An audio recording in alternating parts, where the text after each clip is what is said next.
Coming up on Chasing the Natty, we're continuing our crash course series for each position in CFF, and this week we're going to tackle the guys who often put their teams, as well as your fantasy teams, on their backs, aka the running backs. We'll be covering the top players of the position, who we think are overrated and underrated, what we think about the running backs who have risen throughout the offseason, and what kind of super duper deep sleepers we could find that could massively pay off down the road. Strap in, everybody. It's about to be a wild ride. All this and more coming right after this.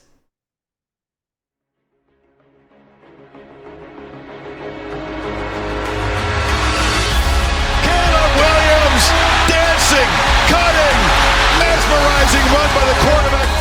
Marvin Harrison Jr. touchdown. Marvelous Home next to the end zone, dropped it in for Franklin. Oh, majestic touchdown. This is Chasing the Natty, a college fantasy football podcast.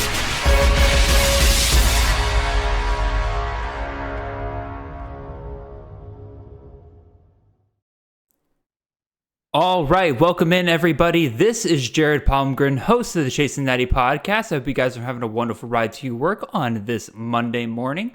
We are the College Fantasy Football Podcast on the Campus to Canton Podcast Network. You can find us on your podcast feeds and YouTube every Monday morning at 7 a.m. If you want to support the great work we are doing over here for the college fantasy industry, head on over to campus2canton.com and subscribe there with one of our 3 amazing, fantabulous tiers. You'll find everything you need for your CFF, Devi, and C2C needs, including rankings, articles, tools, and even more than that.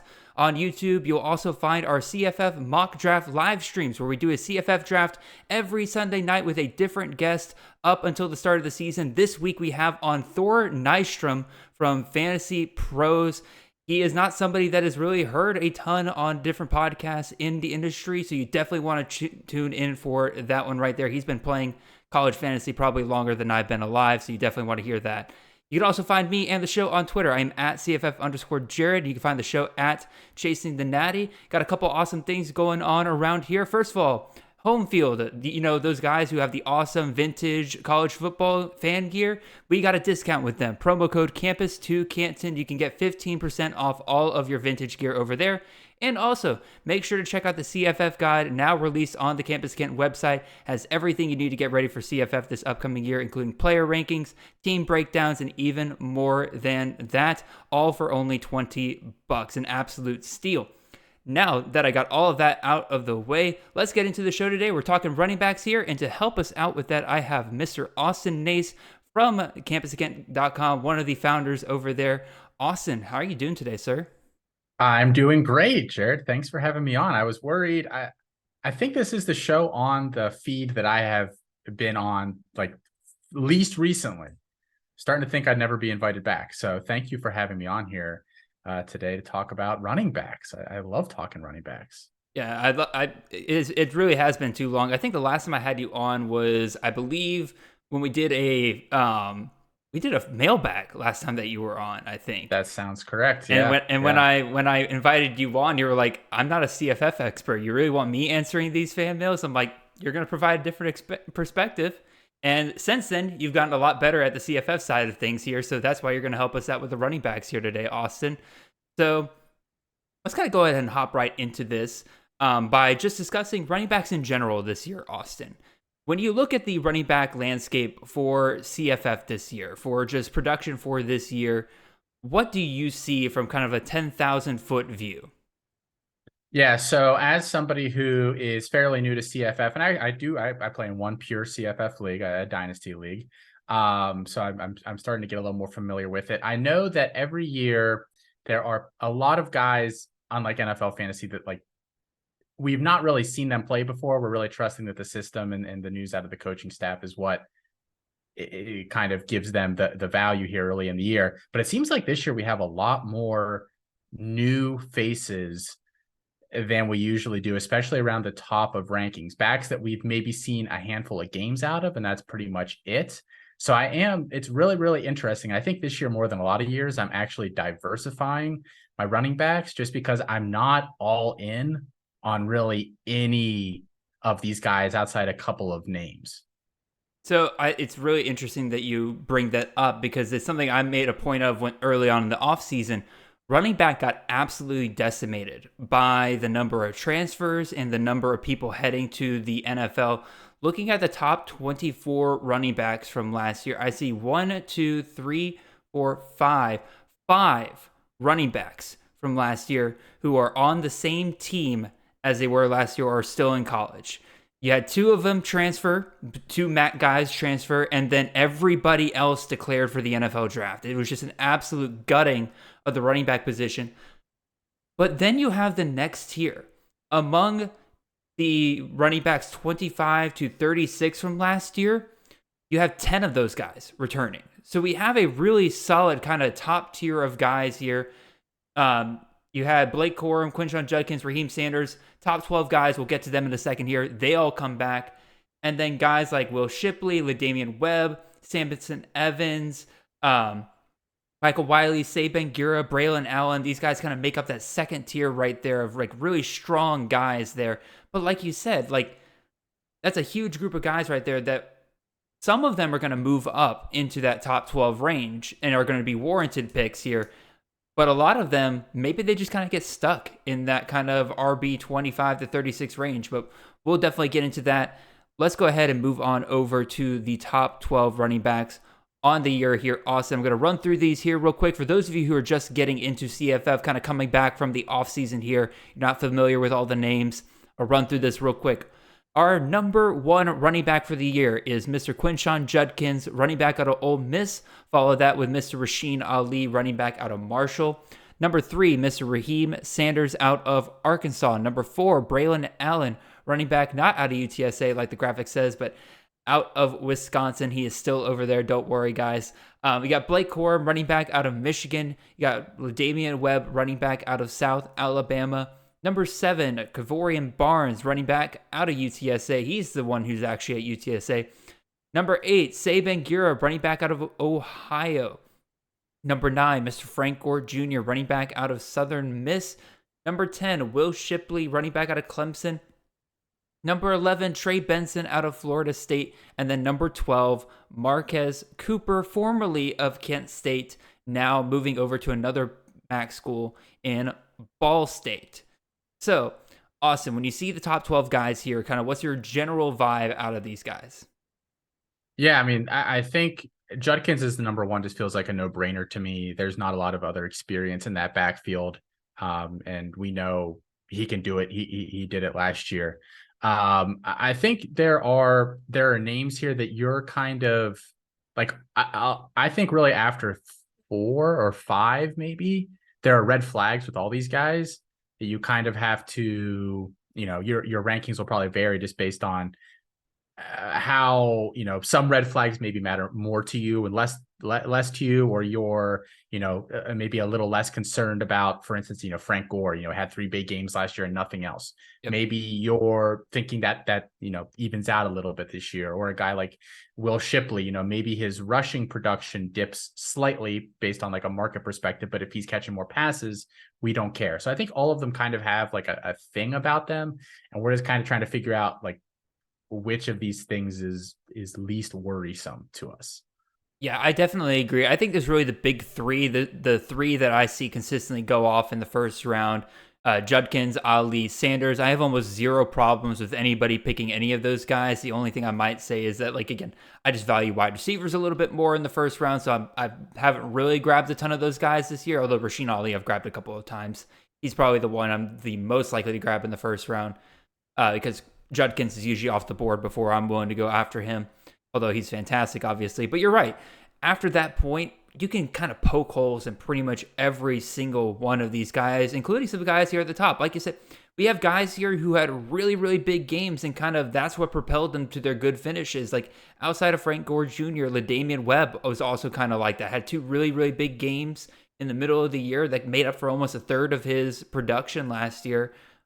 But he was still pretty good other weeks, so you're not like hating it too much there.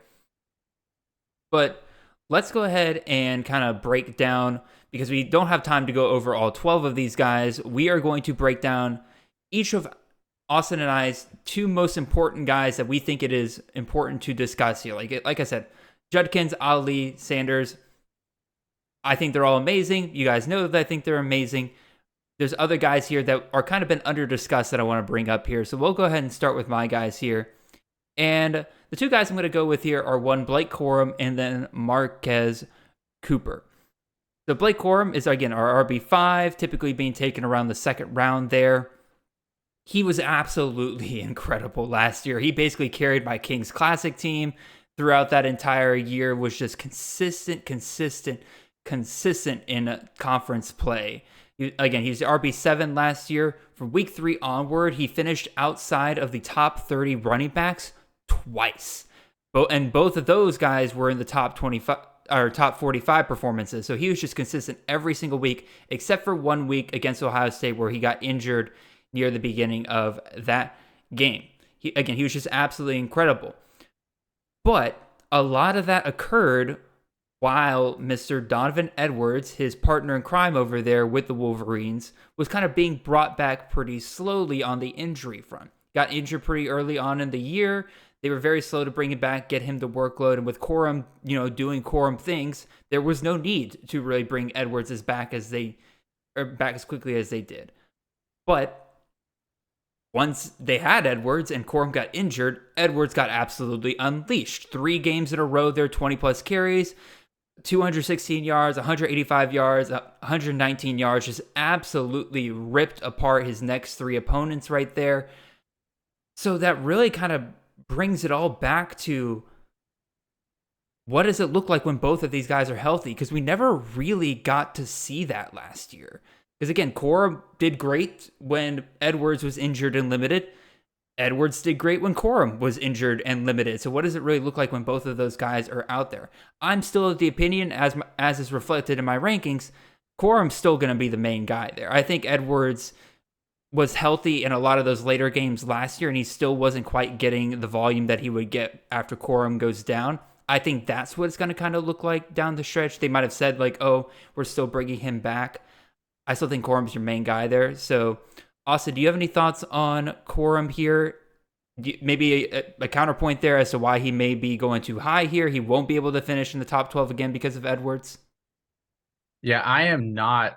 I don't rank CFF, but I have to kind of marry together a couple sets of rankings to come up with my C2C rankings. So when I rank Blake Corum, I actually bumped him down a few spots from where you guys have him. And basically how I do my rankings is I build out like my Devy and freshman list, and then I take your guys' CFF rankings and try to basically parse out like the value and the tiers and where they should go within it. And Blake Corum actually bumped down a couple spots from where you guys have him. And I think there's 2 big reasons for it. One, whether you want to believe it or not, they keep saying they want to pass the ball more this year. Yep.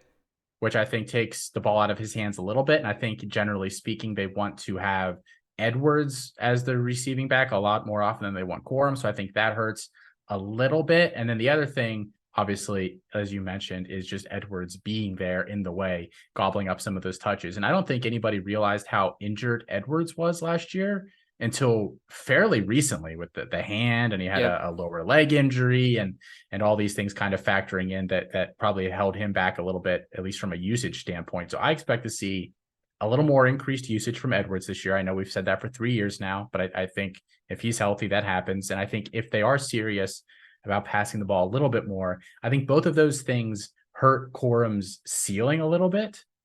But I do still think like he is one of the safer options that you can take in drafts because we know how they want to use him. Mm-hmm.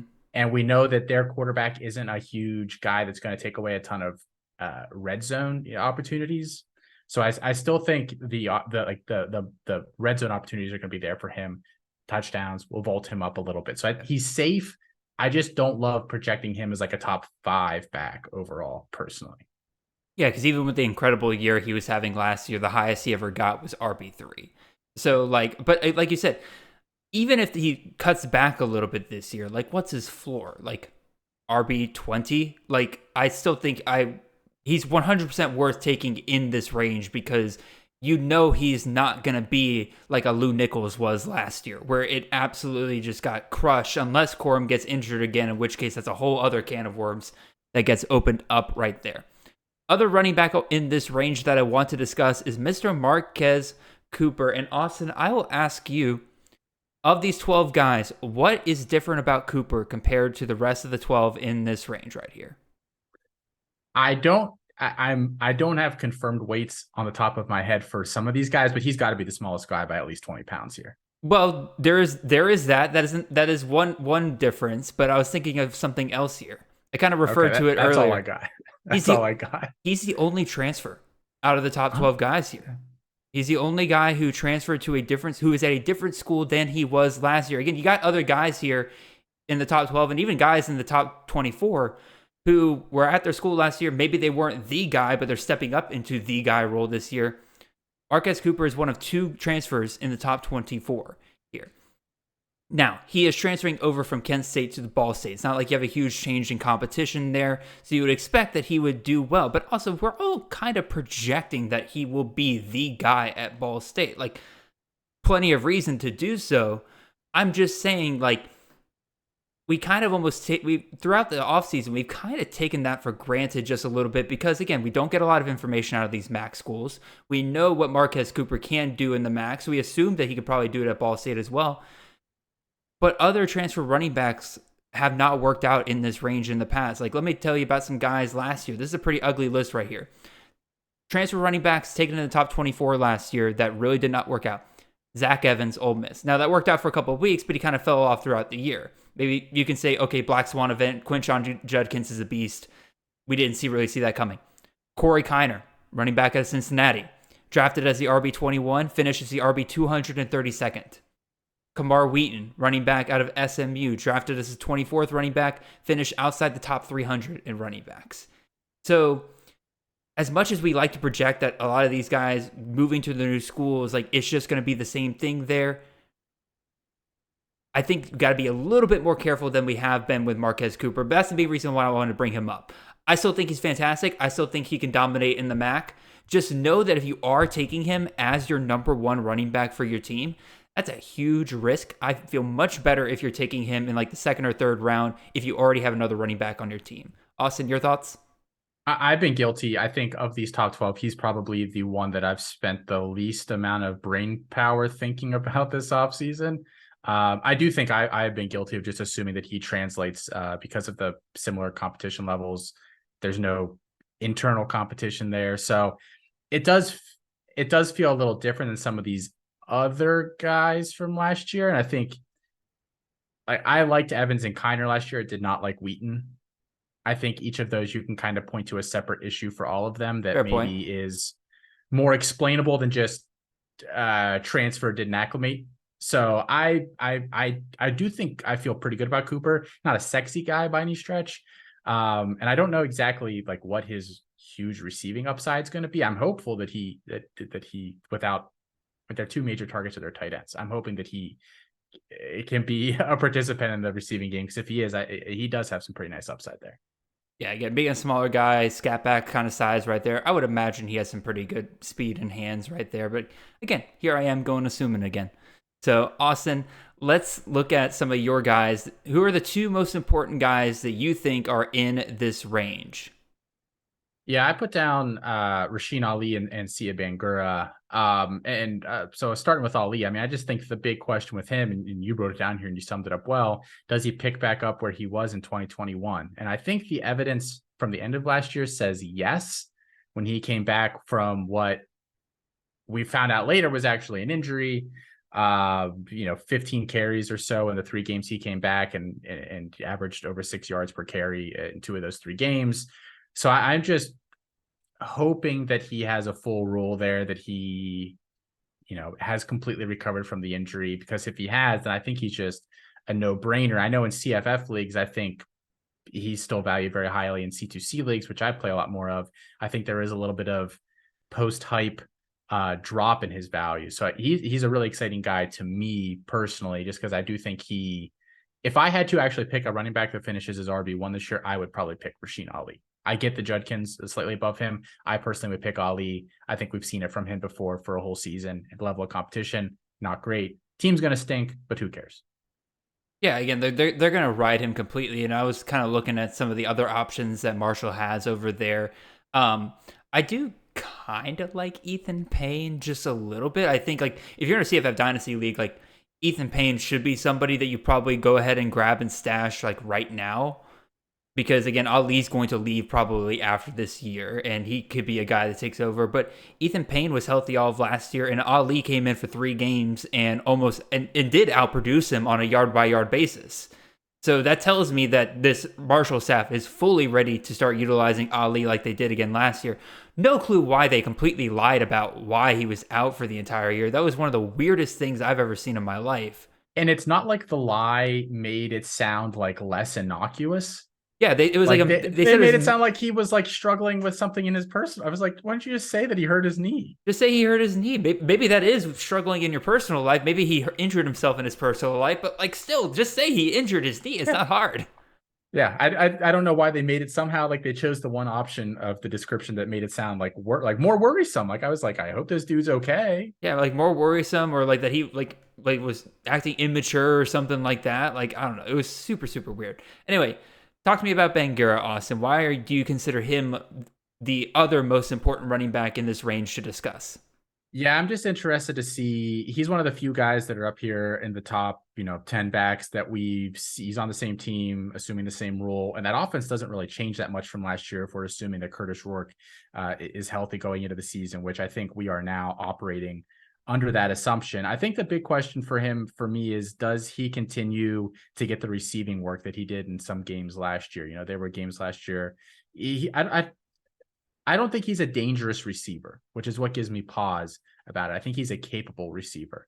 And those guys that are just capable receivers worry me that they weren't necessarily part of the game plan. It was just kind of circumstances forced them into that role. If you look, I mean, he had 4 receptions in a handful of games last year, 4+, but the most yards he picked up through the air, like 5 for 30. Like that is not a dangerous receiver at all. No. That is a guy that sounds like Rourke was just in trouble and was dumping it off. I would say that is a dump off stat. Exactly. I'm assuming the ADOT's negative. He's catching everything behind the line of scrimmage, so not a lot of value there. So I'm just worried that if he doesn't have that part of the floor attached to him, that there may be more stinker games in there that maybe we want to believe going into the year. So I'm really just worried about, will his receiving role be the exact same that it was last year? Because again, he is not a great receiver by any stretch of the imagination. I mean, in a PPR league, even if he catches the ball for 0 yards, it's basically 10 yards worth of points. So like, it doesn't really matter as long as he's catching the balls. 27 receptions, that's a pretty decent PPR floor for a lot of running backs right there. So I wouldn't be too worried about it, as long as, especially with Foster also leaving after this year, the tight end over there. Rourke or is it Marsh? No, Harris. Marsh is South Florida.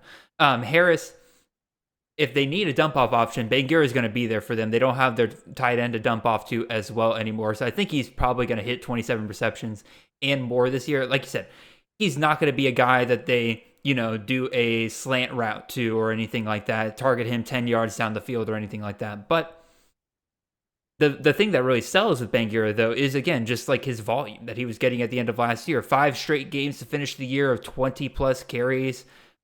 Almost hit 30 carries in the bowl game against Wyoming. They're like, you give me a guy with 20 touches on a week-by-week basis in the MAC, I give you a guy that probably is somebody that is carrying your teams on a week-by-week basis in CFF.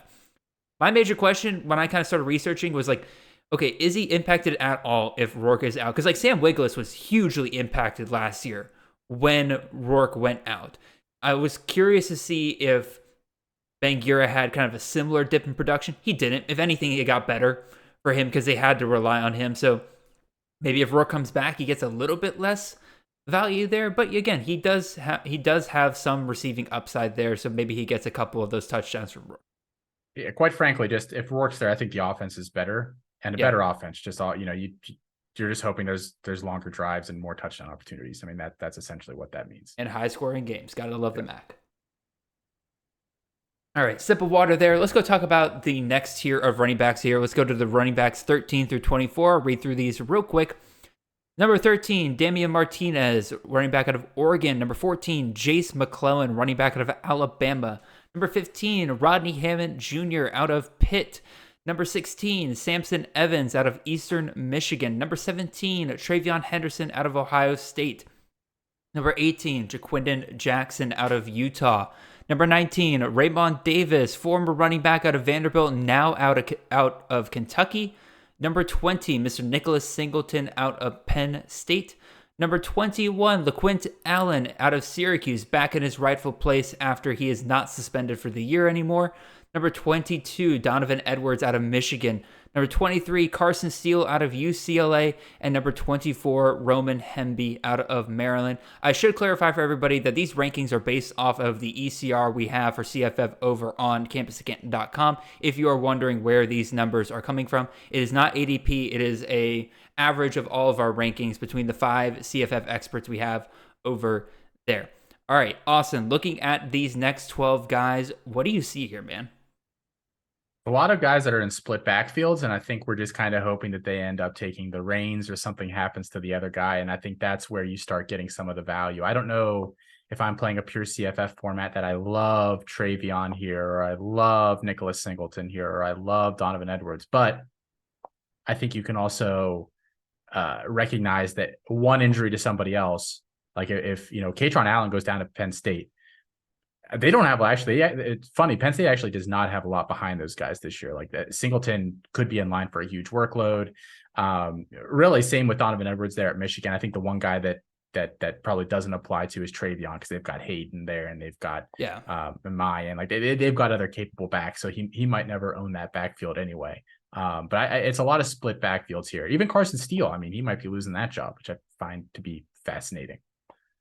Yeah, again, like I fully agree with you. A lot of guys in split backfields here, a lot of loaded backfields here, just guys on good teams over here. Again, Jace McClellan, Ohio State, Travion Henderson of Ohio State, Nicholas Singleton out of Penn State. These are all, Donovan Edwards out of Michigan.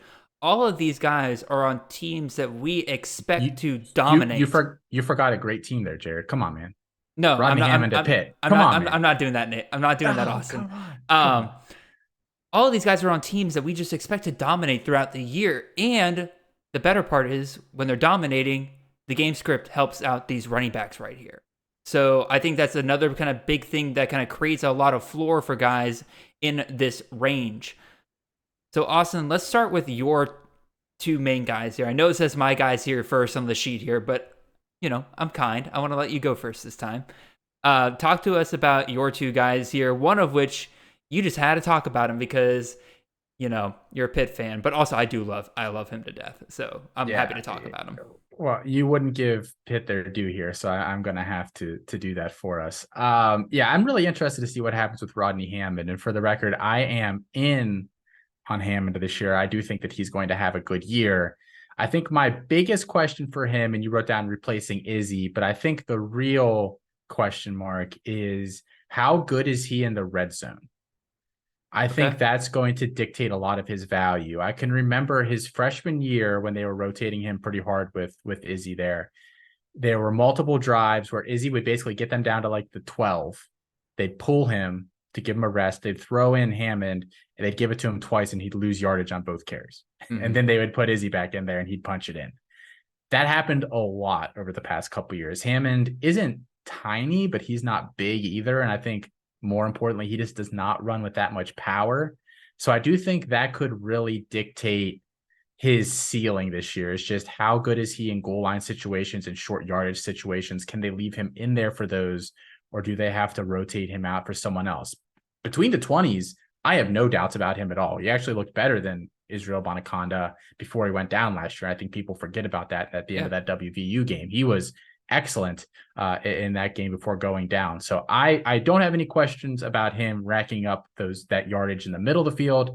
It's just going to be some of those high value touches. Can he capitalize on those and turn himself into kind of a touchdown machine? I also don't really know how good he is as a receiver. I think that's going to be a big question mark for him this year.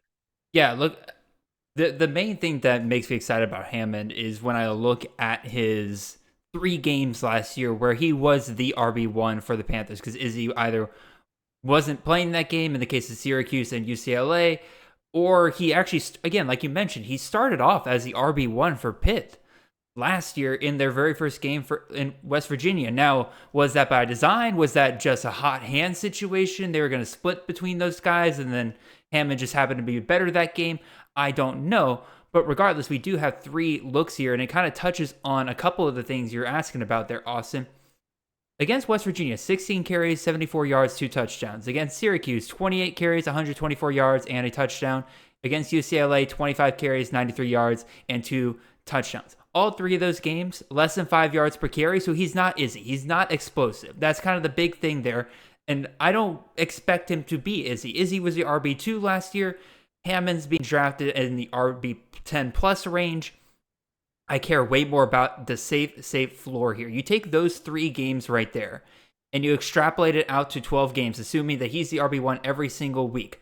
You get yourself 269.6 fantasy points. That would have been good for RB8 last year. Now, let's say, again, Jared, those 3 games were insane. Like, again, 25 plus carries in 2 of them, 5 touchdowns over 3 games. There's no way he can keep that up the entire year. Okay, let's give him 90% of the production. Let's dial it back a little bit. RB17 last year would have been good for 80%. RB23. The floor is super safe here with Rodney Hammond. I love him to death. And Austin, you talked about the touchdowns. Again, I just kind of alluded to it there. In the games where he was like the clear guy, he took care of the opportunities at least last year. So I think that kind of tells you, or at least that you hope, that kind of shows that he's kind of figured some of that stuff out there. And we know that Narduzzi would rather jump off one of the bridges here in the city than pass the ball more than run the ball. So we know that they're going to run the ball no matter what. And they just hired an offensive coordinator out of Boston College who also loves to run the ball. So Hammond should be in for a really, really big year there. Talk to me about the other guy that you kind of highlighted here, Austin, Mr. Nicholas Singleton. Talented as hell guy, but what does he look like for CFF? Yeah, in the formats I play, he's probably, if not the first running back off the board in a startup, top 3 for sure. We feel pretty good about his athletic ability in terms of translating to the NFL. But I do think his CFF ceiling is capped this year as long as Kaytron Allen is there. I do think people have made a little bit too big of a deal out of Kaytron Allen, I believe, out-touching him last year. Because I think if you go and look at the final few games, Singleton was actually out-touching him by a pretty decent amount. Like, I think if the coaching staff has their way, Singleton isn't like the guy, but probably if they're splitting the backfield 60-40, he's the 60 guy and Allen's the 40 guy. And he does have that explosive ability. So you do have to think that he can perform even only at, he's not getting the ball like Rasheen Ali is this year, maybe even like a Jace McClellan or some of these other guys that probably have a more consolidated touch share. But I do think that with Allen there, his ceiling is probably capped on a week-to-week basis. But if something happens to Allen, I think that he's just going to go off. And the other question I have is just, how much do they trust Drew Allar this year? Do they want to pass the ball a little bit more? I think they want to trust Allar, but I also don't think the receiving options are overwhelmingly great. So I think there's a balance there in terms of deciding how you want to kind of split the run versus the pass. So I'm cautiously optimistic that they actually run more than people think they're going to, but I still worry with another guy in the backfield there. And I don't even know where Allen's is ranked with us, but I don't know that there's a reason for a huge gap. It looks like 68. I don't know that that kind of gap should exist between the two, quite frankly. Yeah, I honestly, don't disagree with you too much, and I'm probably somebody who's guilty of having Kaytron Allen too low. But again, it's the entire industry. Like, Allen is, excuse me, y'all, forgot to set mute to something there. Allen is going as the RB54 in CFF drafts. You're talking about round 12, 13 plus here versus Nicholas Singleton, RB18 off the board. You're looking at the end of the fourth round here. Like, huge gulf between those two guys. And if you look at what happened last year, Singleton finishes the RB46, 4 top 25 finishes. You love to see that as a freshman. But he also has 6 finishes outside the top 75 running backs. And he only had over 20 touches in just 2 games versus with Kaytron Allen. Very similar kind of finish here, except maybe a little bit lower. RB65, 2 top 25 finishes, 7 finishes outside the top 75. They really went back and forth a lot last year. And so I like Singleton. I like Allen way better in like a best ball format because I have no clue which one of those two is going to go off on a week-by-week basis. But Austin, you alluded to it earlier. If Allen were to go down, Singleton's a monster the rest of the year. If Singleton goes down, Allen's a monster the rest of the year. I have no doubt about that whatsoever. You also kind of mentioned about the passing game and everything. Maybe that kind of gets them to run it a little bit more. Sean Clifford and Kayvon Lee open up 94 carries in this offense as well. So even if they run just the same amount as last year, like you said, they don't have anybody behind these two guys. An additional 47 touches going to Allen or Singleton could make it to where both of them are more than good enough for a CFF finish. So it's really funny because I think people presume because Singleton is the flashier and more athletic guy between him and Katron that he's probably the better receiving back. And it's actually the inverse. It's a very, very odd dynamic that they have there. I mean, Katron basically doubled his receiving production last year and was better on a per touch basis as well. So I do think that also hurts Singleton a little bit, unless he's he's 18 years old. There's a very real possibility that the kid just, gets better and figures that out during the off seasons here over the next couple of years. But right now he's also not a great receiver, which I don't love for him overall. He did not look that comfortable receiving last year either. All right, let's go ahead and move on to my guys here. Again, kind of referred to this at the very beginning of this little segment here. I'm very interested in the guys that are on teams expected to dominate here. So the two guys I'm looking at here, Jace McClellan and Travion Henderson. One of these guys I'm really in on this year. The other guy I'm pretty much avoiding at cost right now. So let's start positive here. Let's go talk about Jace McClellan. I love Jace McClellan this year. Really the big question for him this year is like, what are the impact of younger guys like Jam Miller and Justice Haynes? Just last year, as the backup to Jahmyr Gibbs, McClellan still finishes the RB 86 in all of CFF. And you might be thinking to yourself, like, oh, 86, that's horrible if you play NFL fantasy. Yeah, but at college, there's 133 teams. So that's a really, really good finish right there. There were times he straight up outperformed Gibbs last year. Just as, in my opinion, McClellan was just a better pure runner than Gibbs. Obviously, Gibbs had that insane receiving ability out of the backfield that just made him an entirely different weapon for people to deal with. But if we look at the Ole Miss game last year, which is, to me, kind of really gives us a look at what does Bama look like when they actually trust Jace McClellan to be that guy. 19 carries, 84 yards, didn't get any touchdowns. But Jahmyr Gibbs in that same game, 6 carries for 3 yards. So McClellan, I think, is a much better back than people are giving him credit for. I know, again, I'm not a C2C expert or anything over here, but in those leagues, if you're talking about just the NFL value for him and everything like that, I think he's an incredibly underrated guy right now. I think a lot of people are so infatuated with the shiny new toy and Justice Haynes. And don't get me wrong, I love Justice Haynes.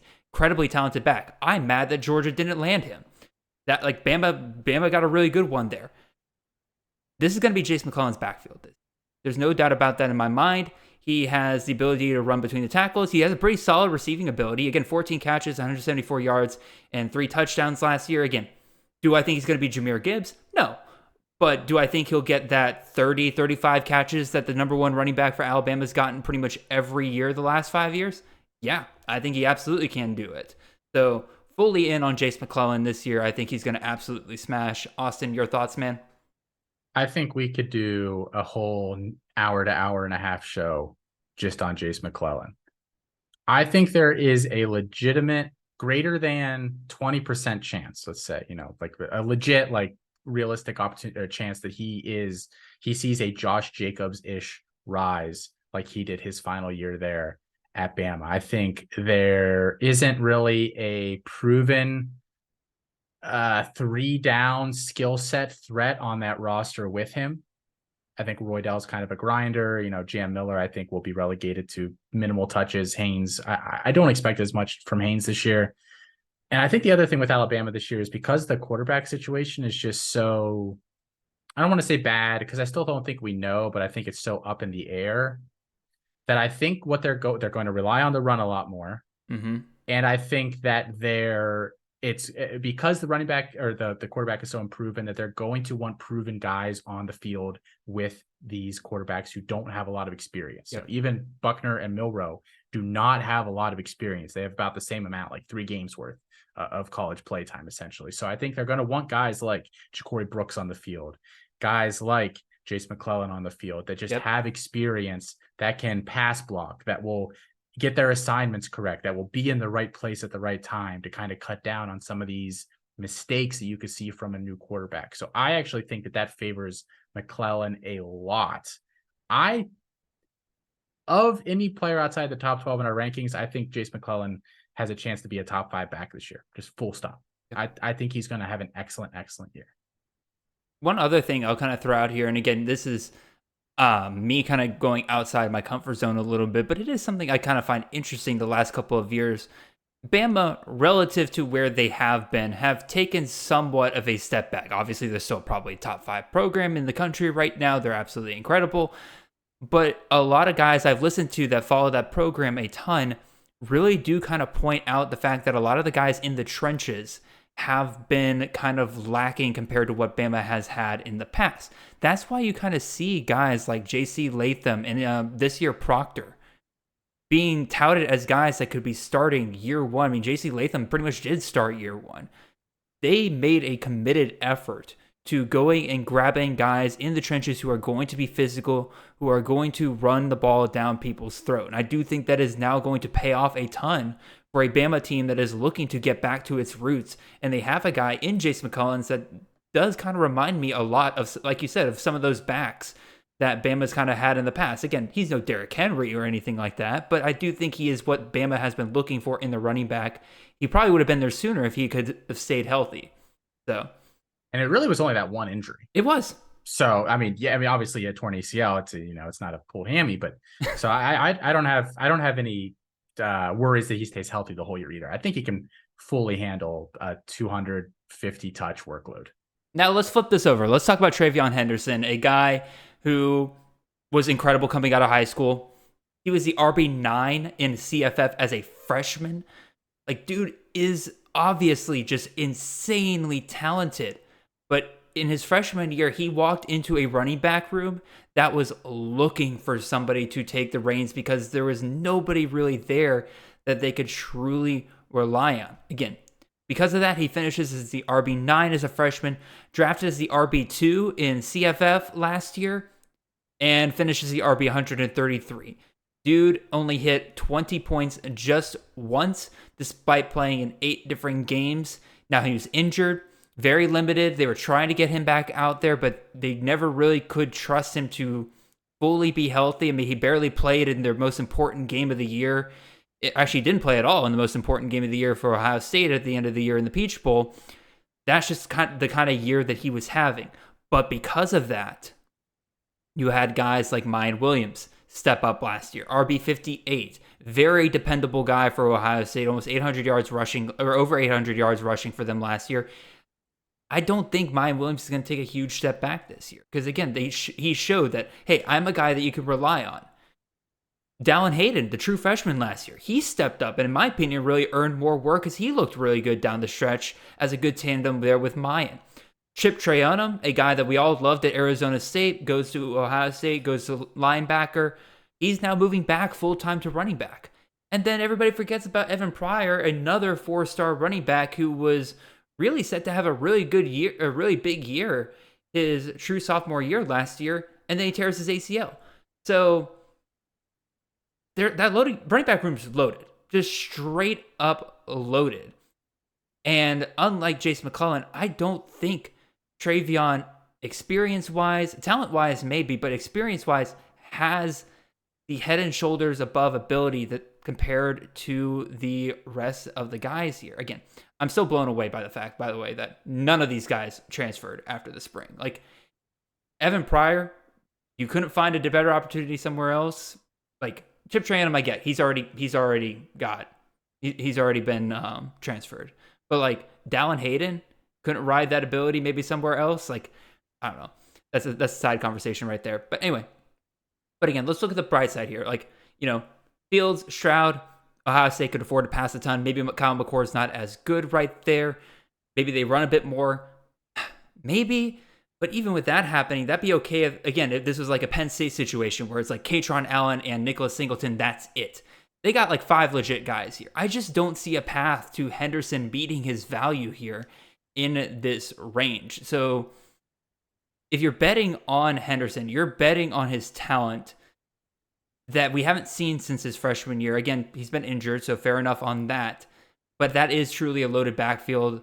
It's not a bet that I'm making. I have 0 shares of him this year. Austin, your kind of thoughts?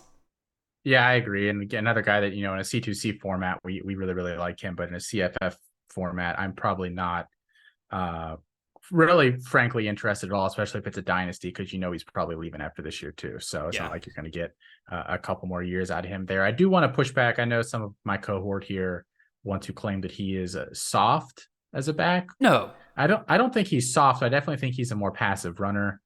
I do think we could see a lot of thunder and lightning with him and Mayan. And like you said, I do think they could run the ball a little more this year. I think it's really going to depend on how Kyle McCord looks the first 3 weeks of the year. If McCord doesn't look great, I don't think they'll bench him. I think they'll just say, we're going to run a little bit more. I think that's going to be their solution if he's fine, but not amazing. So if you're hoping for a scenario to play out there, I think you're hoping that McCord is okay, but not amazing. And then it's just Mayan and Travion that get the majority of that work. And here's the good thing about Travion. Again, talk a little positive here. Dude is incredibly talented. Yeah. He is the kind of guy that any given touch, he can take it to the house. 75-yard, 80-yard touchdown kind of guy.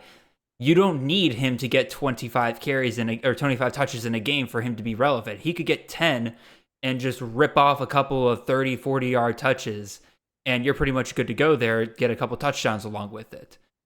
So in that case, if you're betting on that talent, it's a huge risk in my opinion, and definitely something better suited for a best ball format, but not in redraft in my opinion. I wish they would use him a little more creatively, really the running back position as a whole there, a little more creatively as receivers, because I do think he can do a lot of stuff beyond the line of scrimmage. They just don't seem willing systematically to use him in that way, because I do think that would just make his floor much more comfortable if they basically said, okay, we're going to give him 20 to 25 receptions this year. I would feel really, really good about him regardless. But I don't think they want to. That's the crazy thing. He had 27 receptions as a freshman. And then last year he gets 4. What happened? I don't know. All right, let's go and move on to the next range of running backs here. 25 through 36, number 25, CJ Donaldson out of West Virginia. Number 26, Devin Neal out of Kansas. Number 27, Jermaine Brown Jr. out of UAB. Number 28, Marshawn Lloyd out of USC. Number 29, Aiden Robbins out of BYU. Number 30, Ontario Brown out of Northern Illinois. Number 31, Jalen White out of Georgia Southern. Number 32, RJ Harvey out of UCF. Number 33, Caleb Johnson out of Iowa. Number 34, Audric Esime out of Notre Dame. Number 35, Richard Reese out of Baylor. And number 36, Bucky Irving out of Oregon. So, Austin, looking at these 12 guys here, what do you see as kind of a general vibe amongst these guys? It's a lot of backs that I don't particularly love. There's a lot of transfers in here as well. So I think that's probably the thing that sticks out to me, but a lot of guys that I just don't really have a lot of in my leagues, quite frankly. Fair enough. Again, I see a lot of guys, really, in my opinion, there's a lot of guys here that we're really hoping take that next step, whether it is their running back room is not as crowded as it was last year, or maybe, the guy ahead of them has moved on to the draft. We're hoping some of these guys move to a transfer destination that really, really helps them out there. Lots of projection in this range right here. So let's go ahead and start with my 2 most important running backs for this range. And I'll start here with Mr. Marshawn Lloyd, the running back formerly out of South Carolina, now at USC there with Lincoln Riley. Of course, we want to get Lincoln Riley's running back 1 right here. USC is going to score a ton. Riley's been more inclined to having a top running back in the past. You know that running back's going to get plenty of scoring opportunity right there. Just look at last year. Travis Dye, not your typical prototype of a running back. RB14 through week 7. Again, RB24 through week 10 before he got injured in week 11. So really, really good floor just because of the offense that they are in. But kind of similar, not similar to Marquez Cooper, because we're not really projecting him over another guy, but Austin Jones is still there. And Austin Jones, after Travis Dye went down last year, wasn't spectacular, but he pretty much kind of picked up where Dye left off. 20 plus carries, probably 80, 90 yards, a touchdown or two every single game. Just a very consistent load there. He didn't do anything to embarrass himself. It's not like he went onto the midfield logo and took a dump, all right? Like, he is a guy that's familiar with the system, and in my opinion, probably will get the first carry going into week 1. There's a huge gap in ADP between these guys in CFF right now. Lloyd going as the RB29, end of the 7th round. Jones is practically going undrafted. Just practically going undrafted. And honestly, he's not my answer for the later question we have about a guy going outside the top 20 who could be a top 10 RB, but he'd be a pretty darn good answer in my opinion. This situation reminds me very similar, and I give Andrew Katz credit on this for kind of making this comparison. I think it's a very apt one. Y'all remember Kennedy Brooks and Eric Gray? Oklahoma in 2021? Eric Gray, fantastic at Tennessee, transfers to Oklahoma. He's going to be Lincoln Riley's guy. And we all forgot about Kennedy Brooks. That year, Kennedy Brooks was being drafted as the RB59, finished as the RB46, had a high of RB25. Brooks kind of got banged up a little bit towards the end. That's why he kind of dropped a bit. But at his high point, RB25. Eric Gray was being drafted as the RB14 that year and got a finish of RB166. His highest he got was RB108. So this is definitely one of the more dangerous picks I think we could be making this year. Now, granted, again, he's going lower than Eric Gray did in 2021, so that tells me we learned our lesson a little bit there. And it's not like I don't like Marshawn Lloyd. I think Marshawn Lloyd, if he stayed at South Carolina, he'd probably be a top 36 running back for me. I think he's a good running back, and I do think he is probably coming back, or he's coming back from that injury pretty well now. So I think he's a good running back. It's just the difference in value between those two guys is absolutely insane to me. Austin, your thoughts here, man? Yeah, I mean, I think you summed it up there really, really perfectly. This isn't a backfield that I feel strongly one way or the other about Jones versus Lloyd. So I'm avoiding Lloyd, and I really haven't been taking Austin Jones. Maybe I should if I'm fading Lloyd just as to complete that logic circle. But I don't feel great about either of these guys. And I also think, Raleek Brown is a little more of a receiver, but I do think he gets some snaps there. Like, he's not going to get rushing touches really, but I think it's going to be a little bit of a rotation of guys. So I don't really love any of the guys that are upperclassmen there. If I'm playing in leagues that are like, dynasty long-term formats, I actually just prefer the freshmen there just to kind of avoid the headache. I've been taking a lot of Quentin Joyner and not so much of Marion Peterson, but I think I'm more interested in those guys as stashes rather than trying to figure out who it is this year. No, absolutely fair enough. We'll move on to my other guy here. One of 3 freshman running backs to hit 1,000 yards last year. Somebody that pretty much nobody saw coming going into the year. Mr. Richard Reese, running back out of Baylor, finished as the RB32 last year, the second highest among freshman running backs there. He had a high of RB16 through week 9. Had an incredible stretch right around the mid-season between Kansas and Texas Tech. 2 30-plus carry games there. 140 plus yards, multiple touchdowns, which is an absolute monster. And then it all just stopped. The staff went from having him do 36 carries in a game to 4 the very next week without pretty much telling anybody about what was going on there. Apparently he is injured, very limited the rest of the year. So the question now is, does Richard get back to where he was last year? Because if he does, you're looking at a guy that, again, through week 7 or through week 9 was the RB16. You're looking at a top 20 running back here. But they do bring in Dominic Richardson, who he shouldn't scare me because Dominic Richardson's not a good running back.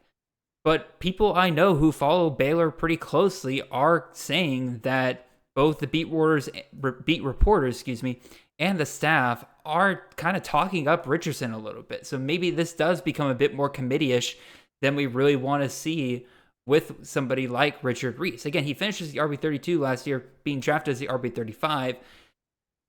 That's pretty much drafting him right at what he finished last year. So I don't know. It's a bit of a risk there. It does not help that Reese is a tiny guy, 5'9", 175 pounds, so he's not really built to carry a huge workload. Austin, your thoughts, man? Yeah, Chris K likes to give us a hard time about being sizeists. But 5'9", 175 is just so small. In a Power 5 conference, I just don't feel amazing about a guy like that being a bell cow. The Deuce Vaughns are pretty few and far between. Yes. When looking at some of these conferences, and obviously guys that like Reese will point to him and say, Vaughn did it in the same conference. Reese can probably do the same exact thing, but I'm a little skeptical. I do think somebody rotates in with him, whether that's Richardson or somebody else, just so they're not running a 175-pound guy up the middle 20 times a game. So I am not super interested in Richard Reese. In fact, I do not believe I have him rostered anywhere. Not because I think he's a bad player. I just think the value is a little off where I think it should be right now. If I picked him up for free last year, like many people did, I'd be cool with it, holding on to him. But at his current value, yeah, I'm not super interested. And you brought up Deuce Vaughn and he's like Deuce Vaughn did well in the Big 12. That is very, very true. But you know what else Deuce Vaughn didn't have happen to him? Injury.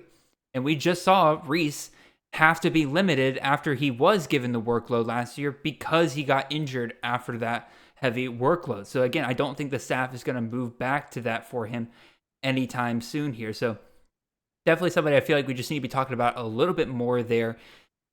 Again, I still think he's good. I still think there's a possibility that he comes back. The staff is gung-ho about, all right, let's get this guy 20, 25 touches per game or targets per game, or not targets, you know what I mean? But let's try to get him the ball 20, 25 times per game. Probably has some good games here and there because, again, he's a pretty explosive guy. Several games above 6 yards per carry last year. But, again, just know you're taking a risky guy there. Austin, let's look at some of the guys that you're interested in here. Tell me about your two guys. Yeah, so I chose Antonio Brown and Audric Estime, the two biggest backs of this group, I think. From us, not Donaldson's pretty big too. But two guys that I think the backfields have opened up quite a bit, and I just want to see them kind of consolidate that backfield touch share and really make those backfields their own. Antonio Brown, I think we finally have gotten rid of most of the pesky backups there at NIU. They have Gavin Williams, who came in this year from Iowa, but I don't like going on shows and saying, like, I don't think this guy is good at all. Like, obviously, they're significantly better athletes than I've ever been at any point in my life, and obviously earned Division I scholarships off of it. But I don't think that Gavin Williams, relative to what I would expect a good, the D1 back, I don't think he's anything that's threatening there. I think Brown is a much better athlete than he is, and just looks the part. We got that run back in 2021 with him that really made us excited for him last year. I do think he's suffering a little bit from that post hype. Like, we all got burned last year and we don't want to play that game again. But I do think that he could have a monster year. He doesn't really catch the ball at all, which, kind of hurts the overall floor and ceiling. But I think a MAC running back that could have that backfield all to himself in a system that has produced some pretty good rushing numbers in the past, I think he's really more or less a no-brainer this year, especially if the other pieces on that offense are healthy this year, because then you can't just stack the box with him. With Rudolph returning and with Lombardi there for, I don't know how many years he's been there now, 8, 9, 10. I think Brown is there's a little heat off of him too, which I think will help. I have been really big this year on the idea that NIU will find a guy digging through the dumpster outside the stadium, put him in pads, and make him run as a running back. They're so committed to the committee. But I can't take away the fact that in 2021, Javon Ducker was the lead back for them. Outcarried Harrison Whaley by a good 100 touches and a good 600 yards. But even still, back then, they had this pesky little fullback named Clint Radkovich, who got 13 freaking touchdowns. And Javon Ducker was stuck with 3. Now, Ontario Brown's a big boy. So if they are inclined to go back to that Javon Ducker role. I don't think they're going to have a Clint Ratkovich go out there and steal those goal line carries away from him. Because again, Brown is a pretty big boy. He is very elusive. He is the top rated recruit, I believe, in NIU's history. So I think they have some incentive to showcase him this year. I'm starting to come around on the idea of Ontario Brown. I've been very vocal about, I can't get past the committee thing, The more and more I kind of look into it, kind of coming around on him. So I think it's a great call out here, Austin. What about Audric Estime? What are you looking at there? Yeah, I think Estime even had, some more talented players in the backfield with him over the past couple of years. Chris Tyree, not the same kind of player, but offered something really, really different than what they had and was very, very explosive. He's playing receiver now, supposedly. Logan Diggs is gone, and I think Logan Diggs is better than a lot of people gave him credit for. I actually think in terms of like NFL prospects, I think Logan Diggs is a bit more of a complete back than a guy like Estime is. So I think he was kind of the well-rounded guy in that backfield. So those two are gone. The other players there right now are Jabran Payne, who, again, I don't want to sit here. Like, I don't think he is a Notre Dame quality player. He was a panic grab when they lost out on some of those other guys that year that he came out of high school and they needed a body. They went and poached Payne from Indiana, I believe, late in the process. He's not a guy that I'm really excited about. Then the other guys there, you've got Jeremiah Love, who's coming in this offseason. Yep. He's not undersized. I think he's like 190-ish with the opportunity to bulk a little bit, but he is definitely not like a college level strength yet. I don't think he's quite gotten to that. I think we see him a little limited this year. And then they've got Jadarian Price, who looked really great last year, but he's coming back from an Achilles. Like, I'm never betting on a running back year one coming back from an Achilles. So I really do think it's just going to be the Estime show this year. I'm pretty high on him from just a production standpoint this offseason. I think the offense there will be better this year overall, a little more well-rounded. So I think I actually would probably take him over. I think he's probably my favorite guy out of this bunch, quite frankly. He is mine. I think the floor is just super, super safe with him.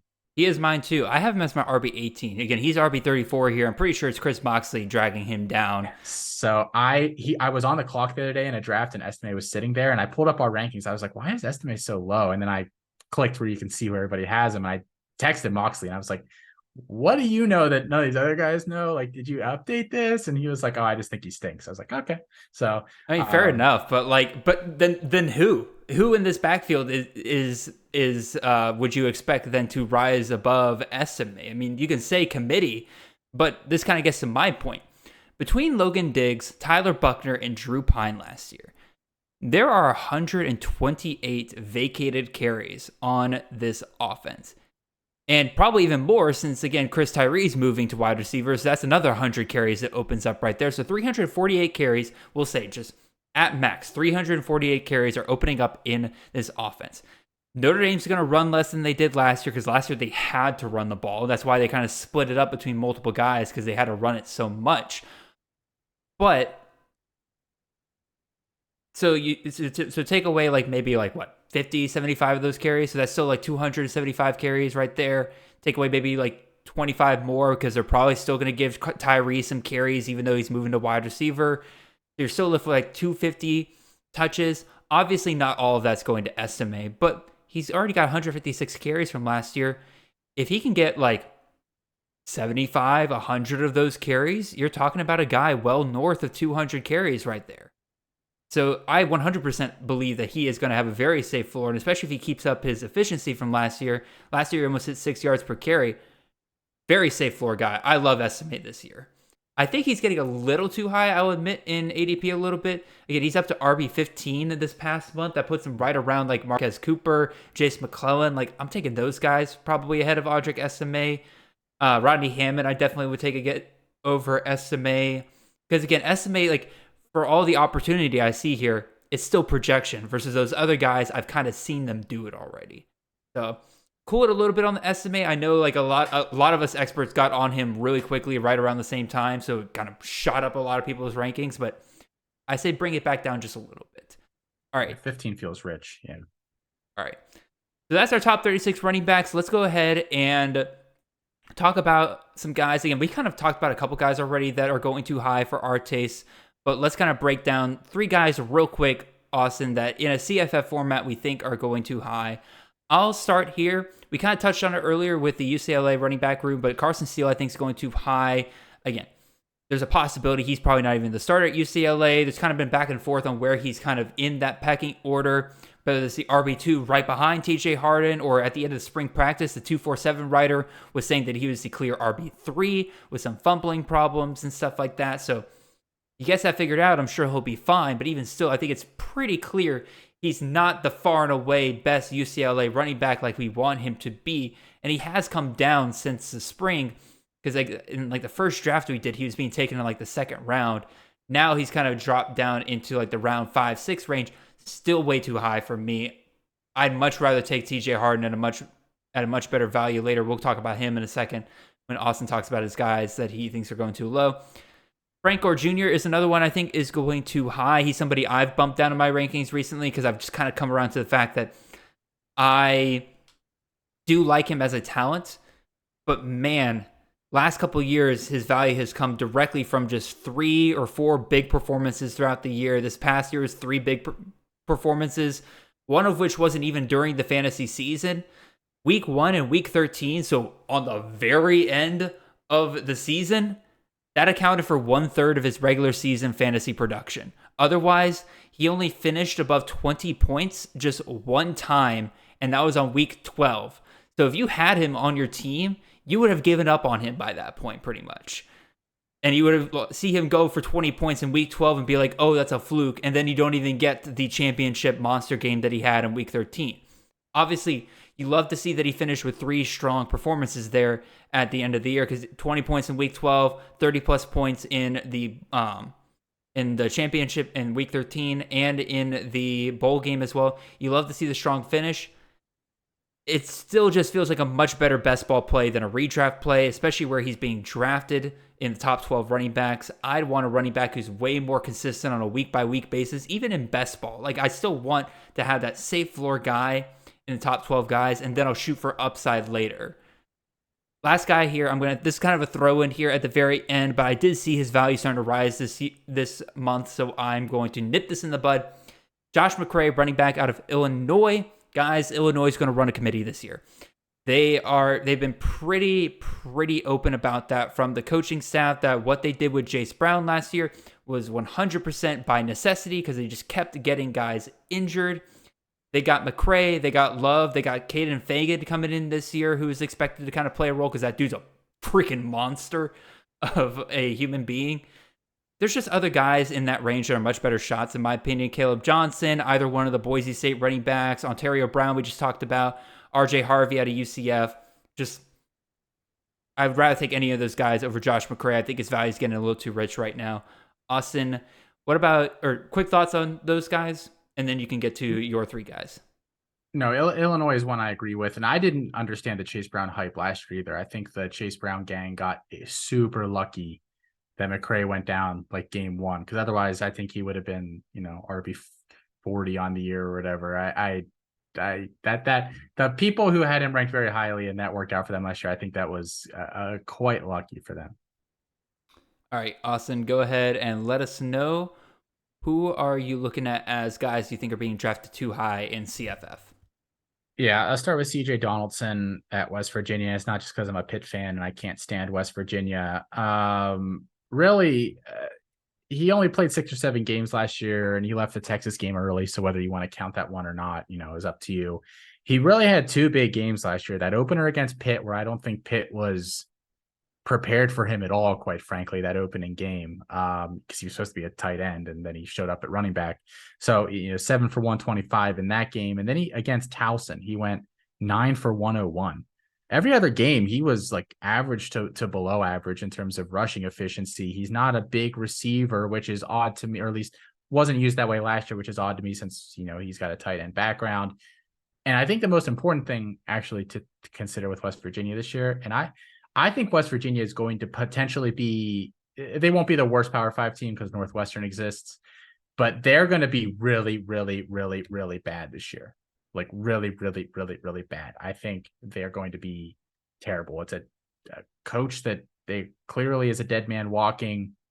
They don't have a very good quarterback with nobody really there to throw to. The offensive line is not particularly strong.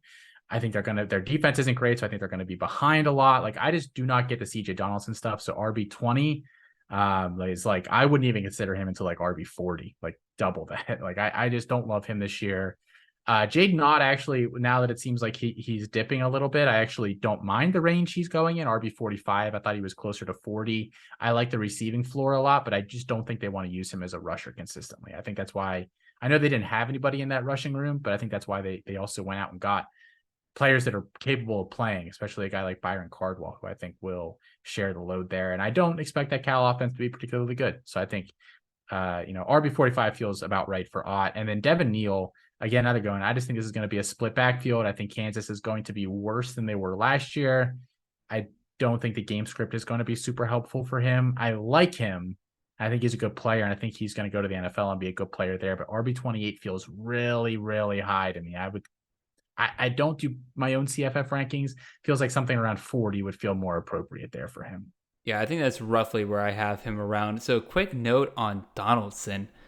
He scored through week 9 before he got injured, 107.7 points. I have him in my stat sheet here as a tight end because that's how people were playing him last year. 107.7 points. What do you think through week 9 that would have put him at in the running back range? 40. Try in the mid 50s. Mid 50s, okay. So, like, I think a lot of us kind of have almost a little bit of an inflated view of Donaldson, even though I think there's a possibility that they're going to run the hell out of him this year because that's what Neil Brown likes to do when he's the one calling plays, which we recently saw him say, I'm going to call plays this year. Donaldson is probably going to get a crap load of carries there, especially with Tony Mathis now over to Houston. It's really just Donaldson there. He's going into his sophomore year, probably going to be better. Regardless, like, he was, tight end 1 for us last year, so we have this super high opinion of him. Once you compare him to other running backs, it wasn't really as impressive as a performance as we were kind of giving him there. So I think it's a good call out there, maybe. Jaden Ott, I like Ott for the most part, but again, like, I understand why people are down on him with all the guys they're bringing in. Now, some of those guys, like Byron Cardwell, it turns out they're still not doing very well at Cal, so maybe they're not threatening Ott as much, but again, don't like that offensive coordinator hire. And then I completely agree with you on Devin Neal. I don't know if Kansas will be worse, but again, it's just you have Jalen Daniels there who's going to vulture away some of those rushing touchdown abilities right there. Hinshaw, their other running back there, was honestly outperforming Neal at times last year before he got hurt. So again, it's just a lot of risk with Neal as your third running back off the board there, a top 7 round pick. I personally have not grabbed him at all this year. Let's flip this to the positive side here, Austin. I'll have you go first on this one. Who are 3 running backs that you think are being taken too low and people should be taking more seriously? Yeah, I went with one premium option here, Jace McClellan, and I think there's like I said, a legit chance that he's a top 5 running back this year. RB16 feels really, really cheap. Like, I think just they're going to rush a lot more, and I don't think there's anybody there that's going to take away a ton of touches. So, and he's a more than capable receiver. So I really expect, 225, 250 touches for him overall. I think he does pretty well there for Alabama. Harden, we've talked about it. I don't know that I would want to feel ballsy enough to like rank him. Well, and for C2C purposes, I do have him ranked over Carson Steele because I don't think Carson Steele is an NFL running back, but I think like it's one of those where, he's at like Harden's at 70, it Steele's at 25, and it should be probably like, 40 to 55, the range that both those guys fall in should be much closer there. So I like his value a lot at RB70. And then John Lee Elridge, I think, is an interesting guy. I listened to the BTR pod when they had JD Yonke on, and they talked Mount West and kind of some of these programs. And I think Eldridge, they presented both sides of the argument very, very well. He sounds like he's up to 195 or so. That's excellent in terms of being able to handle a bigger workload. I think he's probably one of their more talented offensive players. So again, if you're just trying to get the ball in one of your better players' hands, I think he can be that guy. The cons, they tend to split a lot of those touches, and there's some other, he's very unproven. So I get the hesitation, but RB52, I think that there's, I really, really like the upside with that pick, even more than some of the guys, that we've talked about in the top 36. Like I think he has just as much upside, if not more, than a couple of those guys. Yeah, Brad Roberts finished as the RB13 last year, and do I expect Lee Elridge to get the 350 carries and 1,700 yards? No, but again, I think you're probably looking at a back that's a pretty safe top 25 running back still there. Especially, like you said, if they are going after a guy that is just someone who they're wanting to get their best player the ball, and it sounds like he is their best player. TJ Harden, you might not be brave enough to rake Harden over Steele. I am. I have Harden as my RB38 right now. The only reason I don't have him higher is because I'm still a little worried about Steele. If I was fully bought in, which I have a ton of shares of Harden, I've grabbed him in a lot of my CFF Dynasty leagues. I even traded for him. By the way, Austin, again, I know you don't play a ton of CFF Dynasty, but Harden for Zachary Franklin. What do you think of that trade? I like Harden. I don't just assume that Franklin's going to step into a leading role at Ole Miss this year, for what it's worth. I don't know if that's correct opinion or not. So I'd probably rather have Harden. Yeah. Cool. Thank you for validating my position. Anyway, you had the non CFF guy come on just to validate your position. Yes, that's exactly how this works. Anyway, all right, let me talk about some of my guys I think are going too low here. Number 1, Cody Schrader, running back out of Missouri. Again, a lot of us were on Nathaniel Pete last year. Did not work out at all. Now, granted, he was injured, but even still, Cody Schrader showed that he was a pretty good running back down the stretch for them last year. Kirby Moore, brother of Kellen Moore, comes in as their offensive coordinator. He's going to run the Fresno State offense, and if you look at what he did with Jordan Mims last year, he is going to want to find himself a top running back, and he pretty much had Fresno State every year that Kirby Moore was at Fresno State. He was they had a top clear running back, except for 1 year in 2021. That was mostly because Rodney Rivers got himself injured. So Jordan Mims last year, over 1,500 yards, 19 touchdowns, just an insane stat line. And then we also got some confirmation with the Missouri running backs coach and Curtis Looper saying that Schrader will be a 1,000-yard running back in 2023. Shout out to Nate Marquise for finding that nugget out there. And as Nate points out in his tweet, Looper knows a 1,000-yard running back when he sees one. He has coached 10 1,000-yard running backs in his career. So I'm taking them very seriously, and I'm drafting Cody Schrader way before RB78 as he's going in ADP right now in the 17th round.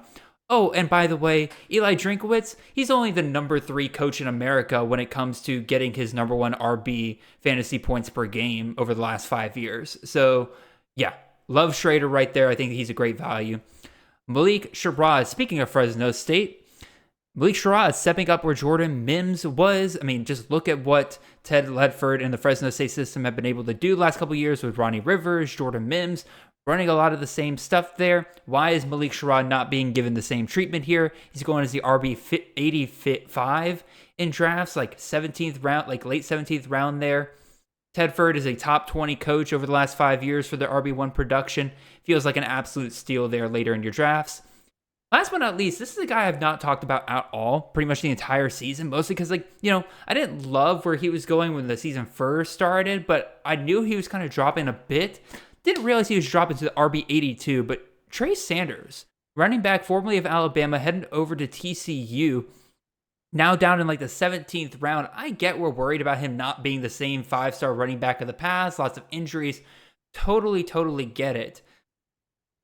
But if he goes into TCU and he becomes their top running back option, he's in for a really, really good year. Again, Bryles is not typically one to split the load a ton. Just look what he did with Raheem Sanders last year. Granted, Raheem Sanders is probably a much more talented running back than Trey Sanders is, but even still, they're willing to give the guy, their number 1 guy, a ton of carries there. You see, Sonny Dykes is also another coach who has been in the top 20 for RB1 production right there. This is kind of the comparison I came up with. So we talked about Marshawn Lloyd earlier. What is the difference between Marshawn Lloyd and Trey Sanders? They're both formerly top recruited running backs who got injured, didn't really work out at their original school, now heading to programs or systems that have a top running back option, or who usually have a top running back option there. There are guys there who provide a little concern in terms of like how long they've been in the program. With USC, you got Austin Jones. With TCU, you got Amani Bailey there. But what's the difference between those two guys?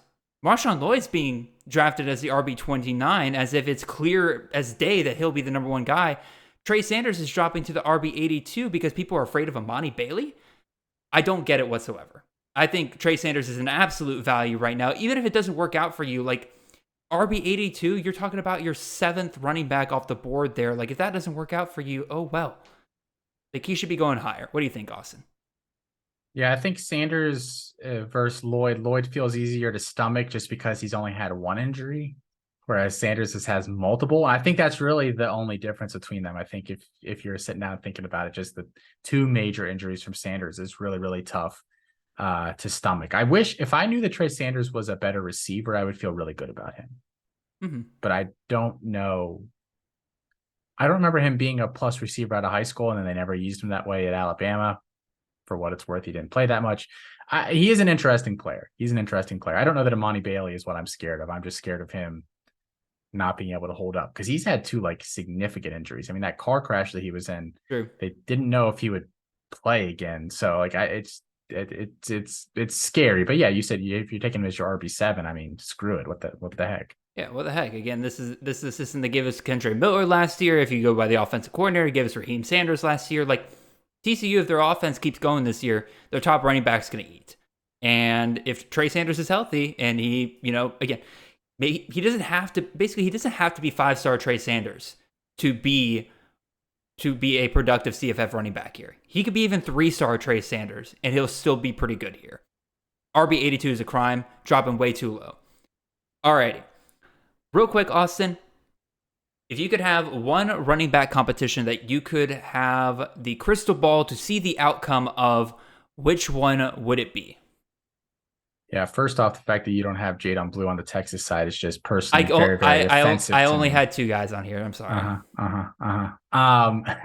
Yeah, I picked UCLA, and I think we've kind of talked about them a lot, so I don't want to belabor the point too much. But yeah, I just think I do think there's realistically maybe a chance that we just see both of them this year. Like, I don't know that either one of them is so amazing that I love either, but I just like the value of Harden a lot more than Steele if I'm taking one. But I would want to know exactly how that backfield shakes out this year. I don't even need to know who ends up being the starter. I just want to see if you could show me the touch distribution at the end of the year. I'd be happy with that going into drafts. Yeah, for me, Texas, I want to know who the number 1 running back is there. Texas, Steve Sarkisian, I've talked a lot about coaches that are in the top 20 for RB1 production. Steve Sarkisian is the number 1 coach regarding that. So he's had pretty much 1,000-yard running back everywhere that he has gone. Even if it seems like it's going to be a committee to start the year, he finds the one guy and he rides them. So I want to know who that guy is for Texas. 3 main candidates there. Again, Austin, you ribbed me for not having Jadon Blue, but like, Jonathan Brooks, CJ Baxter, and Jadon Blue all have legitimate claims to being that guy. All 3 of them have some level of talent. Brooks has probably the most experience out of the bunch. I would just want to know, just give me a name. This is the top running back. Because once I know who that top running back is, I know they're a 1,000-yard back, and I know they're criminally underdrafted right now. I don't mind people at all taking shots on any of the 3 guys right now for Texas. Again, if I look up the ADP real quick, I believe that we have, let's see, so many other non-Texas people. Yeah, CJ Baxter is going the first out of the 3 at RB59. You have, let's see, Jonathan Brooks down there, RB87, and then Jadon Blue's going undrafted for the most part. So, like, you take a shot on any of those 3 guys kind of at value there, I'm kind of fine with it. I think Jadon Blue, because he's going undrafted, probably the best value out of the bunch, but kind of get why he's going 3. So if I could have the crystal ball on any of them, I would want to know who the hell the Texas number 1 running back will be by year's end. Yeah.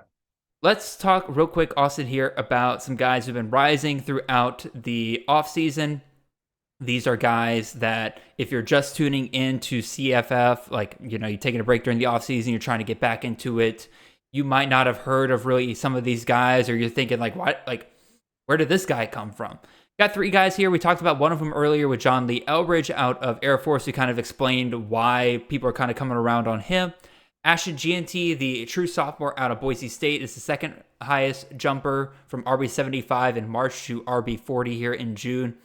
Logan Diggs and Audric Estime, seems like drafters really liked the fact that those two separated themselves because Logan Diggs has gone from the RB92 to RB61. Meanwhile, Audric Estime's gone from the RB45 to the RB15. So big jump for both of those guys there. Logan Diggs now at LSU, and I know more than one person who believes that Diggs will be the number one running back for LSU going in. Austin is one of them. And then last but not least here, we got Cam Porter, the running back out of Northwestern, rising from RB97 to RB67 recently. I think that's just people kind of coming around to the idea of like, hey, Northwestern ain't much, but they'll run the ball. And Cam Porter seems like their clear number one guy, so we'll just kind of go with that. Austin, of these five guys, anybody kind of really stick out to you as somebody that either you have a good explanation for, like that didn't already talk about why their value's risen, or frankly, is there anybody here that you think the way they've risen is completely unwarranted? Well, I can tell you right now, I'm not drafting a single or rostering a single Northwestern player on any roster this year. So Cam Porter, I'm sorry, buddy. I don't care if you're the leading RB there. You're gone. You could probably put Barry Sanders on that roster, prime Barry Sanders, and I'm probably not super interested in him. I don't want to take too much credit as the leader of the Logan Diggs hype train, but I have been pretty big on him over the past, 6 to 8 weeks. I just think the marriage with Brian Kelly is just very obvious. I mean, it's a guy that's familiar with him. They don't have a lot of experienced upperclassmen who have taken advantage of any opportunities they've had in the past there. I think there's a legit chance that Diggs rushes for 1,200 yards in the SEC this year. I think he's going to have a pretty dang good year. So he is a guy that he's been growing on me a lot. And I drafted a lot of him last year. So I have been holding him in a lot of places, and I have held him. I haven't cut him anywhere. Yeah, I'm a big Diggs guy. I totally get why. My only thing is that LSU, like, they have a lot of Jags there who, again, Diggs might be the most talented guy out of that room. I just think there's enough guys there that are going to keep him from truly reaching the ceiling. But again, kind of thought about that with LSU in like 2020. Was it 2020 or 2021? That was the Tyrion Davis Price year. I forget.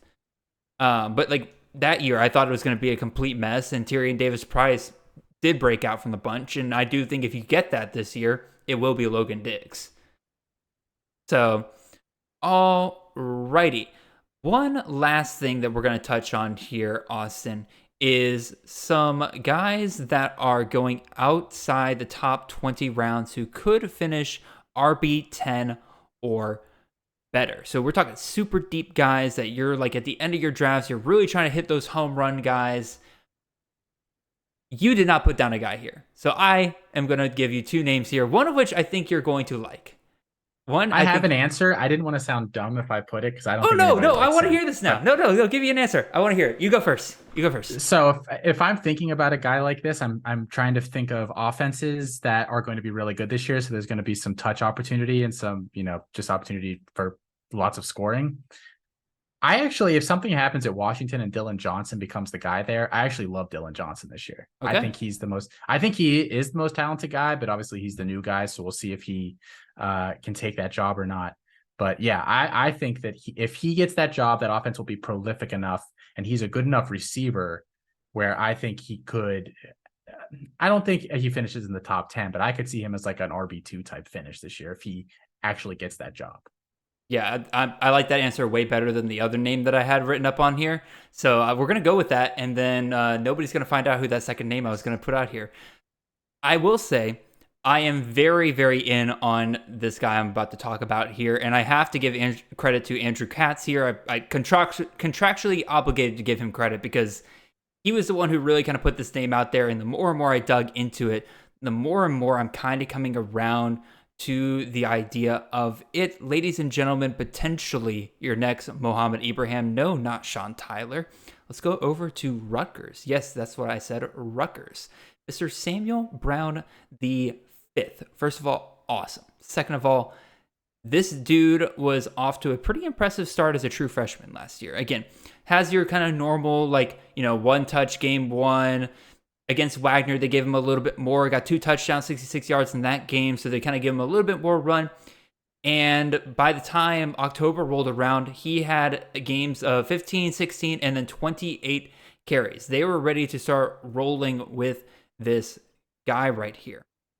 Then he gets injured, out for the rest of the year. Sucks, absolutely sucks, because it really felt like after that point that Rutgers completely fell apart. They have no running game outside of Brown here. Like, you can tell me about Monangai. I think that's how you pronounce his last name. My apologies, Mr. Kyle out there. Monangai played 12 games and only had 109 carries for 445 yards and 2 touchdowns. Brown played 7 games and almost outproduced him. 86 touches, 374 yards, and 3 touchdowns. They clearly have a huge drop-off behind Brown here. In addition, you have Mr. Kirk Soraka coming over as their offensive coordinator from Minnesota. Minnesota, your years are peaking up. That's where Mohamed Ibrahim starts coming into play here. Obviously, Ibrahim, massive year last year, 320 carries, 1,665 yards, 20 touchdowns. That was good enough for a top 4 RB finish last year. Now, maybe Samuel Brown doesn't get that, but even still, back in 2019, Rodney Smith, 228 carries, 1,100 yards, 8 touchdowns. I think that Brown's in for a much better year than we're kind of giving him credit for. I think Soraka is going to want to run the ball. Is a big reason why Soraka left Minnesota, is because Minnesota was like, nah, we want to throw the ball more now. Soraka's like, nah, I'm not going to do that. I'm going to go over to Rutgers, where they appreciate me. And I got myself a nice size running back over here who's 5'9", 210 pounds that I can run 30 times a game, because that's what I want to do. I think Samuel Brown, if you're looking for somebody who has a ton of upside that's in a system that really benefits running backs like this, I think Samuel Brown V is the guy to target at the very end of your drafts. Now, because I say this, he's probably going to jump up well into the top 20 rounds, and I'm going to cry a little bit because I had to pay more for him. But Austin, your thoughts there? I like him a lot. And I think that he probably eventually has a spot in the NFL too, for whatever that's worth. Not, as a 2nd round pick or anything, but I think he is an NFL level talent. So a guy like that at Rutgers that doesn't have a lot of NFL talent on the offensive side of the ball, I think he'll end up being the focal point there. And again, kind of like Cam Porter, there is the side of this of like, oh, it's Rutgers. How much scoring opportunity is he really going to get? Fair point. He only had 3 touchdowns when he played in 7 games last year. So like, clearly, like, Rutgers is going to struggle to score. Like Minnesota, they at least get the Big Ten West, so they can, are competitive with a lot of the teams they play, versus Rutgers is over there in the Big Ten East. Hopefully that changes a little bit as, Big Ten dissolves their divisions and everything like that. But regardless, like, Rutgers does have a pretty tough schedule, so there's definitely a lot of concern there. But also sometimes you just want to go get guys who are the best players on a really bad team because they're going to be touch hogs, or excuse me, volume pigs. I need to make sure I say volume pigs more. Yes. TM. Yes. TM. Yes. Volume pigs. Thank you, Justin, for that wonderful phrase. All right. I'll go ahead and say it real quick. The other name I kind of threw out there, very similar vein in terms of like probably best player on a really bad team. Take advantage a little bit of the Iowa State conundrum kind of going on, where it sounds like they're going to lose Decker, sounds like they're going to lose Brock for the year for gambling charges. Cartavius Norton was a guy a lot of us were really high on last year, and he looked pretty good when they actually let him kind of get the volume that we would want from an Iowa State running back. So if they do rely on him, and he's good, and JJ Cole turns out to be a halfway decent quarterback, he could be somebody that, again, we've seen Iowa State running backs be absolute monsters in the past. So another guy, just take a shot on round 20 plus. Offense is going to be bad, but unlike a lot of these teams that the offense is going to be bad, I actually respect Matt Campbell as a coach and think that he generally is going to make the right decisions and push the right buttons. So I could see him getting the best out of a guy like Cartavius Norton, who I agree with you, I think is the most talented back on that roster by a fair margin, especially with Brock out of the picture. Alrighty, well, we're going to end it right here, going right above an hour and a half. So Austin, appreciate your patience and being willing to talk about running backs for this long. Before you get out of here, Austin, can you let the people know kind of what you're working on and what kind of things? Can we tease anything for Campus of Canton while you're here? I can't quite tease anything yet, but we do have a big announcement coming, I believe, a week from today when you're listening to this. That's all Ooh. I can say on that. Yeah, Jared knows what it is. I know what it is. It's pretty awesome, y'all. I didn't Other realize it was than so that, soon. yeah, it's finally done. It took a little longer than we had hoped. Other than that, I literally am just like resting up right now because once the season rolls around, I'm doing like 7 shows a week and it just gets freaking bonkers. Mm-hmm. So it's kind of the chill time of the year. All the guides are done, all the rankings are set for the most part. I mean, it's kind of the coasting into college season. So but yeah, everything I do is over at campuscan.com anyway. Yeah, again, we're going to continue our Crash Course series here. Next week, we'll be discussing some wide receivers. We'll be discussing tight ends a week after that. Maybe if I'm a masochist, I might do a show on kickers and defenses because, why not? Gonna kill the download numbers, Jared. Come I know, on. you're not wrong. Like I thought about that earlier, and I'm just like, that's going to be like a quarter of the downloads. Like, no way somebody's going to... I do know there are people out there who would see that and be like, this man went and sat and talked about kickers and defenses for an hour and a half. I have to see what this man has to say. But that probably won't be happening. Again, we got a lot of great stuff coming up with Chasing the Natty. Be sure to continue to check in on the live CFF drafts we do every Sunday night. If you're listening to this now, we got the Thor Nystrom on this last night. We got some awesome guests coming up in the next couple of weeks that I think you guys are going to really, really enjoy. It's a ton of fun. Love hanging out with you guys there. But until then, really appreciate you guys for listening, and I hope you guys have a wonderful and blessed week. See y'all.